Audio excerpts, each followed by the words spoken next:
listening to Paul Doolan there. I think he said it pretty much has been hassle with whatever happened off the pitch probably for 8 months since we've been in, whether it's been one player, two players being paid late or being paid wrong. And now with all that happened, we came to an agreement with the club in August that we'd defer some of our wages for after the season.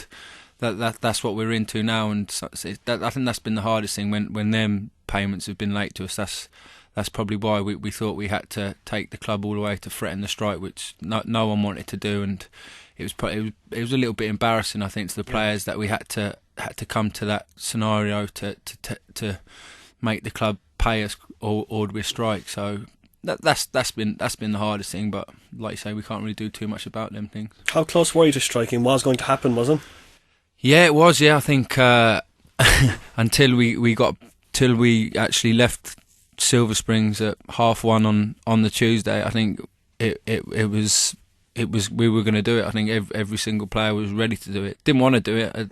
I don't get me wrong there. I think it was our last resort, but the way it was going on, and then to get paid 2 minutes before we're travelling up to the game, it was close. But luckily enough, I think that probably even drove us on a little bit to win that game up there as well. I think we didn't want people questioning us after what happened during the day if we'd lost that game up there. Yeah, it seems sensational to me that you're going to go on strike at 12:30, and then at 9:30 that evening you've beaten the league leaders 2-1. Yeah, definitely. I think it probably, especially the way we started in that game as well, going a goal down after 90 seconds, whatever. I think most people thinking, oh, here we go again. But the character the lad shows, I think that's what it's been all about the whole season. The team spirit and the character of the players has been one of the things that's probably I've noticed more than it probably even last year. The togetherness that's always stayed there, and to try and do a best for each other, really. Mm-hmm.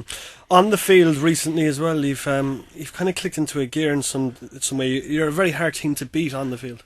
Yeah, I think that's the one thing the manager said when he came in at the start of the season. I think whoever seems to concede the least goals in the league normally win the league, and that's the same last year. Bows conceded less, and this year again Bows are conceding less, and they're top of the league. So we work hard on the back four, the goalkeeper, and the rest of the team, and everyone knows their jobs, I think, and we try. Well, the back four, myself included, I probably pride ourselves on the clean sheet. That's probably what we look at more than goal scoring. It's nice to score the odd goal and that, but we probably pride ourselves on the clean sheet. And I think we've got a good few this season, but it's just probably the other end we've probably lacked a little bit.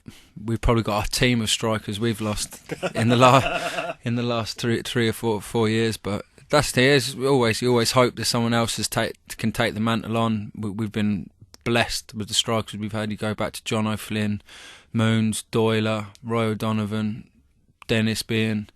There's Shane. There's a ridiculous amount of players that we've lost, and they're hard to replace. You can't replace them.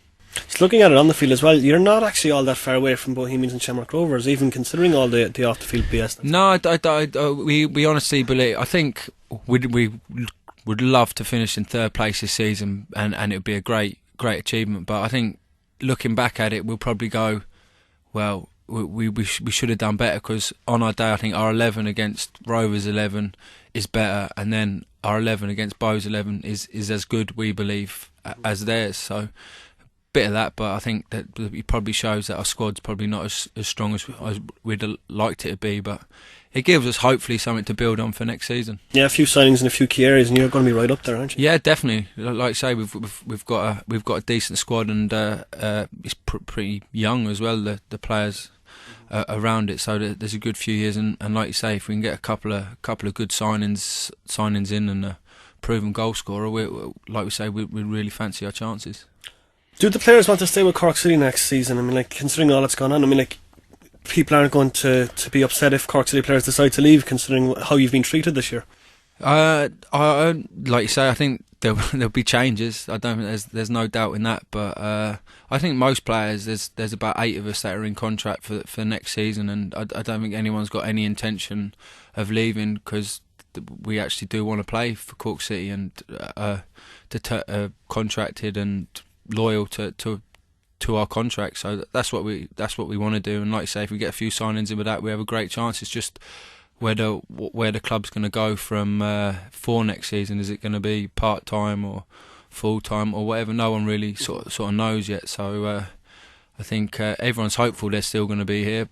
But like you say, in football, you never know. Have you even thought about your own future then? I have, like you say, I think you do. Like you say, when you're away from it, you do think about it a lot. And if I was to stay in Ireland, I find it difficult to think I could play for another League of Ireland club, because I have actually been with Cork City for a while now and have never played for another club. So I'd find it difficult to move somewhere else. But like you say, it's such a short lifespan as a footballer. You have to sort of think the best thing for yourself is it might have to move, or the club are going to tell you have to leave because it's just not affordable to keep you. So I think we'll find out a lot more in the next couple of weeks where it's going to go and what next season's going to bring for the club and for ourselves. We've often said that Cork City have the best fans in the country, but have you felt their anger on the terraces when you've been playing? Yeah, I think so. I think this is the first time, I think, especially the last few weeks, that we actually have. Like you say, the crowds are down unbelievably since I can ever remember. Even for the Drogheda game, you used to get 3,000 easily when you played Drogheda, even whatever. But the other night, I think we had 1,700, it was a bad night, but still. But you can feel it. You can feel you can see it. You can see the banners. You can see whatever's out there, really. And you can feel that the love sort of seems to has dwindled over the season, and probably the faith in the club, or maybe even the players, has gone a little bit away. It's just we have to try and grab that back somehow. Whether if that means us finishing in a European place and bringing that back for everyone to look forward to next season, I don't know. So, but as a football fan yourself, it is easy to see how the anger is. Yeah, well, like you say, I think most players are pretty much supporters as well, and you can see the press has been so bad on Cork City for probably the last 16 months, probably even from last season when we went into examinership. It's been so bad. There's not really been really good news that's come out to it, and I think from then it's just gone downhill. We've lost players, not bring many players in, and probably we would like to have got better results, but we haven't really been challenging right at the top every single week that we could say we are going to challenge for the league title. Yeah. That's probably driven a few people away as well. Well, we have to discuss the elephant in the room, that is Tom Collin. I'm willing to believe that he got into the situation of owning Cork City with the best of intentions, but the way he's acted recently, and almost the disdain he's shown to players and supporters, it's easy for fans and analysts to dislike him because of that. Yeah, I think that's the thing. I think when he took over from the examinership, like you say, you wouldn't.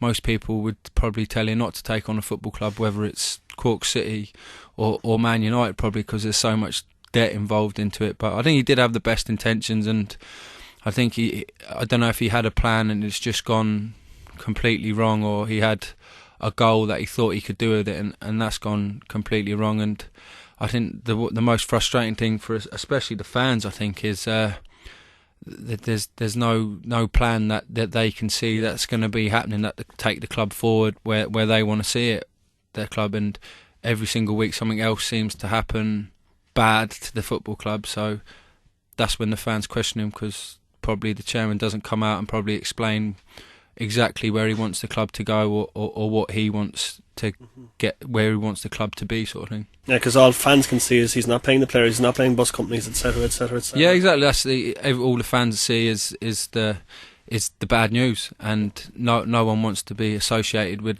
the football club with such bad karma, as you say, around the club. And I think that's the one thing that is going to be the hardest for the owner, the players, the staff to change, is the whole persona of Cork City has to be a positive one again, instead of this negative thing that's around at the minute with, like you say, the late payment of wages, but like even you were talking about the under-17 manager getting sacked, the bus companies not getting paid, and things like that. That's the thing we have to just try and get rid of, and it all being about positive, about Cork City being in Europe, Cork City challenging for league titles, Cork City bringing new players in, Cork City bringing young players through the ranks to to the first team. That's the sort of news that next season we should hope Cork City's talking about.